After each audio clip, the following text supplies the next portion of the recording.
আপনারা দেখুন আমার বাচ্চাটা কি অবস্থা আছে পড়ছে গেছে গা ওন আনভারা তো আমারে এই বাঁচাই আমার আর বাঁচাবার মুখে মতো নাই ওন আনভারা তো বাঁচাই দেখুন কি অবস্থা পড়ছে গেছে গা আর কিচ্ছু করবার না ওন আনভারা আমার বাঁচাবার মালিক আমি আর কিচ্ছু কইবার তো কইতাম না আমি আর দেখুন বাচ্চাটা বাপ মারা গেছে আমি কি চাইছি বাংলা করে তাই আমার আর জায়গা নাই আমরা তো একটু আমার বাচ্চাটা ইয়ে হরুন দেন বাচ্চাটা পছন্দ হইরা ফেলছে শরীরটা বাচ্চাটা বাপ মারা গেছে এতিম ভাই এতিম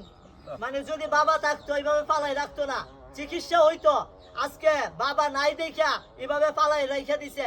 জন্ম থেকে বাচ্চাটা প্রতিবন্ধী এখন শরীরের মধ্যে পছন্দ হইরা ফেলছে গরিব মানুষ ভাই টাকার অভাবে চিকিৎসা করতে পারতেছে না আপনারা যদি সহযোগিতা করেন দেশ এবং প্রবাসী ভাইয়েরা যদি বাচ্চাটাকে দেখা আপনারা যদি এগিয়ে আসুন ছেলে হিসেবে আপনার সন্তান হিসেবে যদি আপনি এগিয়ে আসুন তাহলে ভাই এই বাচ্চাটা চিকিৎসা হবে আচ্ছা আবার কোন আপনার বাচ্চাদের